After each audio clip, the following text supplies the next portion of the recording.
Our next speaker is Bilge Acun. She's a PhD student at PPL. She has been working on power and variation on HPC systems. So today's talk is going to be variation among processes under turbo boost. Hello, everyone. Thank you for the introduction, Arshita. My talk is going to be about variation among processors under turbo boost. And this talk is based on my recent publication at ICS conference. And my co-author, Phil Miller, has a lot of contributions in this work as well. So in the first half of my talk, I will provide an analysis of the variation in top HPC systems. And the second half, I will provide ways to mitigate this variation. Now, this plot shows the histogram of execution time using 16K cores in top 3 supercomputers: Stampede at TAC, CAB at Livermore, Edison at NERSC. So y-axis shows number of occurrences of cores for each time bin. What this shows you is there is up to 16% performance variation running a local matrix multiplication kernel. If you compare this with blue waters, there's only 1% variation. What is the difference? There's something common in between these 3 supercomputers. That is, they are running under turbo boost, whereas the processors that in blue waters are AMD processors, and they don't have a dynamic overclocking feature. So what is dynamic overclocking and what is turbo boost? So dynamic overclocking is basically the processor changes the frequency opportunistically during the runtime because it simply cannot run at the highest limit all the time because of physical limitations such as power and temperature. So in fact, these are the factors affecting the dynamic frequency of the processor: type of the workload, number of active cores, current, power, and temperature. So this plot you see in the right corner is showing the frequency over time of different processors running the same kernel, matrix multiplication kernel again. So there's one which runs slow at 2.7 gigahertz. There's another we see it runs fast at 2.8, and that's the maximum limit it can run, with some small variations. And there's another one, which is labeled as variable one, which is oscillating between 2.7 and 2.8. So we see 3 distinct behaviors running the same kernel. So, but we need to show that in this plot, I showed like there's a 16% variation, performance variation. But is this really all caused by turbo boost? We need to prove that. So this plot shows the correlation between frequency and time in these, using the same benchmark in the previous plot. What you see here is there's a really high correlation on Edison, CAB, and Stampede, all of them. Stampede is a little bit less due to we see some, we believe these outliers are caused by OS interference or noise. But one thing I need to mention here is there is no communication interference here. We only run local kernels. And another thing to note here is that the data we use in these kernels are all fit in the last level cache. So we eliminate the cache miss variation and simply doing like a stress test on CPU, and no communication interference, no memory interference. So another thing to notice here is the Edison has Intel Ivy Bridge processors, and Stampede as CAB has Sandy Bridge processors. So you see Ivy Bridge one has a bigger range, almost 400 gigahertz of frequency range, whereas Sandy Bridge, which is the older generation processor, has a narrower range. So this is the Intel MKL benchmark, which is highly optimized for its processor. How about we look other kernels? So this table shows the number of frequencies that we observe running again in 1K, 1K processors in total using 4 different benchmarks. MKL again, naive DGEM, which is a simple three-loop based matrix multiplication kernel where we did not optimize it for any purpose. So the other ones are LeanMD Jacobi. So compared to MKLDG, they show less variation. The least you see is with naive DGEM is around 2.6 gigahertz. That's nowhere, but with MKL, they go even lower to 2.4. But still, there is some variation. So the point of this plot is the more you optimize your kernel and application for CPU performance, the more you eliminate your memory problems, the more you eliminate your communication problems, the more you are likely to come close to this, the first row, where you will start observing more frequency variations. Another thing to notice here is the second row on each application. Where we leave one idle core in every processor. And that reduces the variation significantly. Even for MKLDG, the lowest frequency we see comes up from 2.4 to 2.6 gigahertz. So we will come back to this leaving core idle as a solution later. But first, we need to investigate what is the actual cause of this variation. So, at this point, we need to do analysis of temperature and power data of the processors. And among those supercomputers, Edison is the only one which gives a user-level access to power and temperature data. So for this reason, I'm going to use Edison after this point of my talk. So this shows what happens when you run an Intel MKL benchmark in a loop over and over again. What happens in the nodes: power, temperature, and frequency. So Edison's nodes are 2 sockets, so there are 2 processors which can behave differently. So these are shown as temperature. The temperature and frequencies of them are shown on T1, T2, F1, and F2. Edison also only gives access to node-level power measurement. So we only have access to whole node's power, which includes 2 processors and some other components. So the power is shown as the red line here. So from the start of the application, you see the temperature slowly rises up till around, And up till around 15 seconds or so, you see one of the processors' frequency drops to 2.5 gigahertz, whereas the other one just continues running at 2.8. And at around and you see at around that time, the power was slowly increasing, and with the drop of the frequency, the power level also decreased.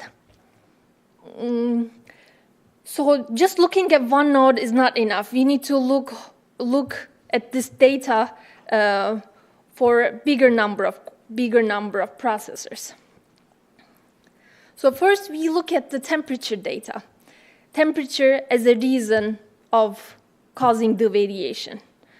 So this shows the frequency distribution under each temperature bin for naive DGEM benchmark using 1K processors. So what you see is there's a trend, like small trend here. As the temperature rises, you are more likely to see lower frequencies. But then we look at the same plot. The y-axis is the percentage of observations, like percentage here, for example, around 20% of the processes were running at 2.7 gigahertz, and they had 79 degrees Celsius temperature. Now, when we look at the MKLDG benchmark, you see that correlation is almost gone. There are processors which are very cold, which have very low temperatures, but they still run at really low frequencies, such as 2.4 here. I hope you can see the colors here well. So the lowest ones are here, the red color, which has 2.4, 2.5 gigahertz. And you see even even for high temperatures, there are processors still running at the maximum frequency, which are 2.8 gigahertz here, around here.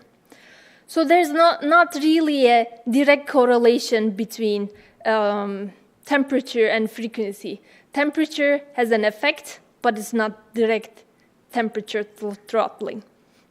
That is causing the frequency throttling. And then we look at the power data. Can the frequency variation cause power variations? So since we have a node-level power access on Edison, and the Edison nodes has 2 processors, we need to classify the nodes as having fast processors, slow processors, or variable processors. So the nodes can contain the combinations of all these processors. For example, this column shows the power levels of nodes which has fast processors, fast and slow processors, one fast, one slow, one fast, one variable, two slow processors, slow variable, and variable processor. So first thing to note here is, if you look at just the power distribution of the fast processors, they almost have a uniform like distribution, and the power consumption of them range from 200 to 320 watts. So there's a big range in them. And if you look at the slow and variable processors, they have consistently higher power levels. So what we can say here is the variation in the power contributes to can be the cause of the frequency variation that we see here. Of course, temperature also contributes to it. So next half of my talk, I will focus on what can we do to mitigate this variation, and I will propose 4 solutions: disabling turbo boost, replacing slow chips, selectively idling cores, and dynamic load balancing. Solution first: can we disable turbo boost to reduce the variation? If we disable turbo boost, this table shows the applications will experience slowdown from 4% to 18%. Because if you disable the turbo boost, the maximum frequency you will get is lower than the frequency you will see, even the variable frequency you will see with turbo boost. So even though there are variations, turbo boost increases the performance a lot, and disabling the turbo boost is not the optimal solution.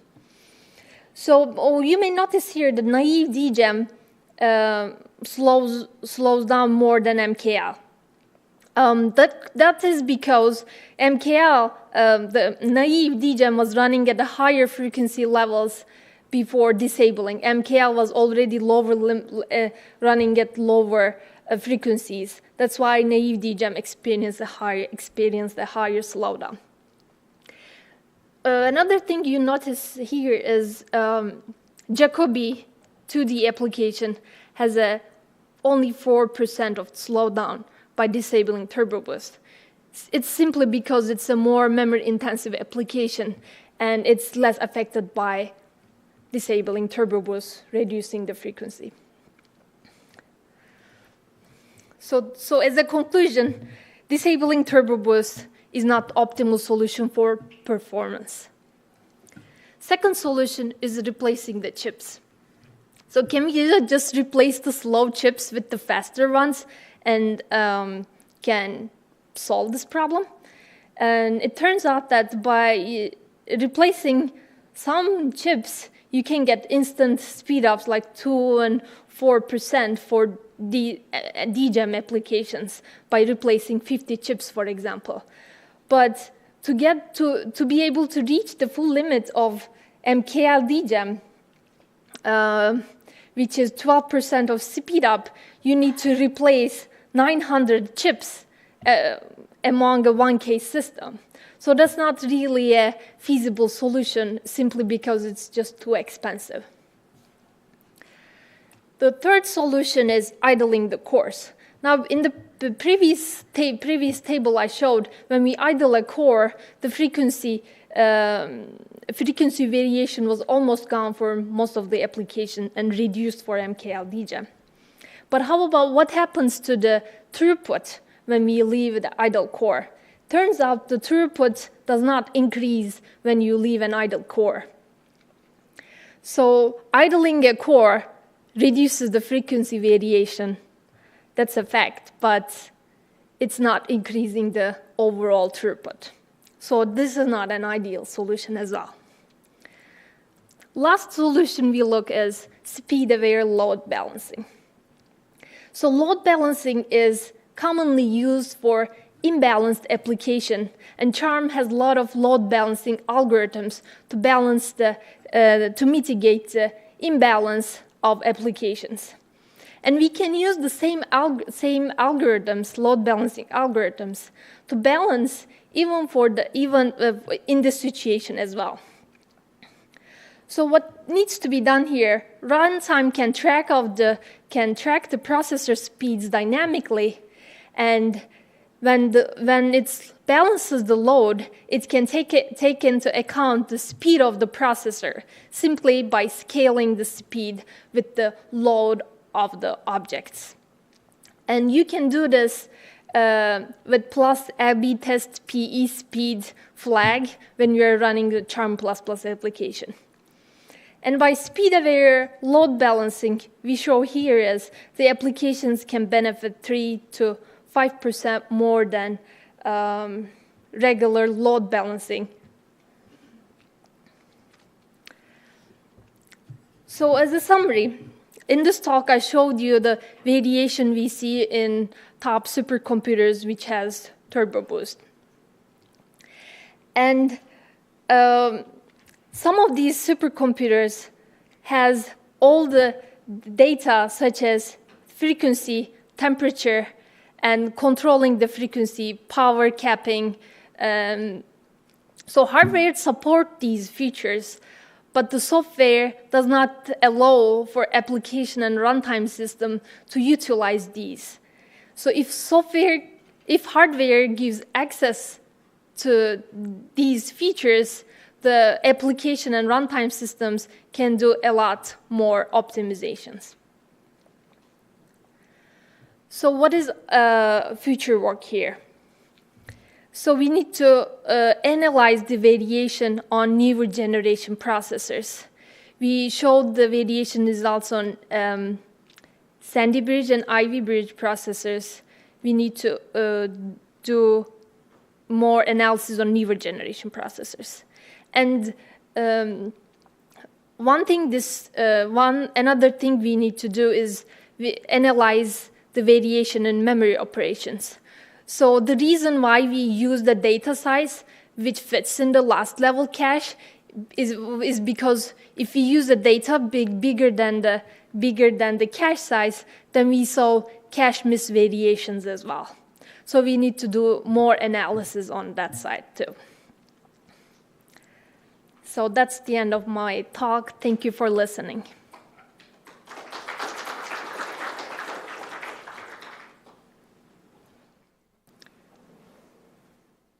Any questions?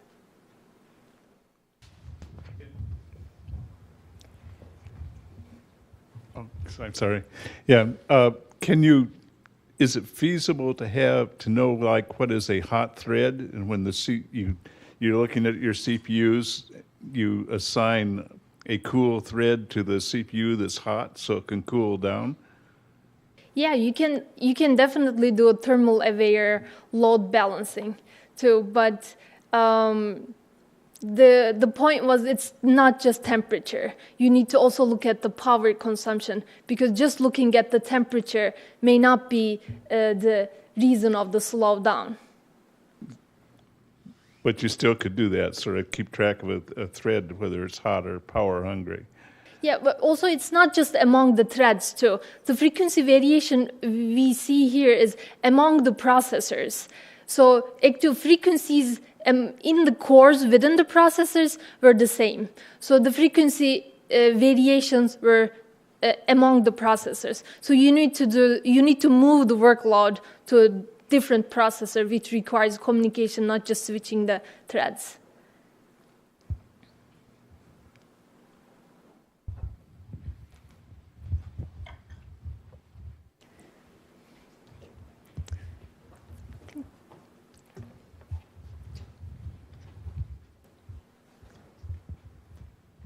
So even independent of hardware variation, if you move work to a processor that is currently turbo boosted, will that cause it to get out of turbo boost if it's, for example, running longer than if other cores go idle, for example? Will that invert the rate aware load balancing that happens right now? Can you say that again? So once you move the work from a, let's say, slow processor to a fast-running processor, if we overload that processor, would that switch the dynamic frequency of the processor? Yeah. Is that the question? Yeah. Yeah, that can definitely happen. So you need to be very careful about how much work you're going to move from the slow one to fast one, because you may overload the fast one too. Okay. Just to follow up on that, I'll note that most of the results shown here are based on basically steady state observations. So if you have a processor that's running fast, it's already working, at 100% duty cycle. So you can keep moving more work to it, and it's going to, other than its temperature maybe, slowly creeping up, but even then, that'll reach a steady state also. You can keep moving more work to it. It's not going to slow down from that steady state.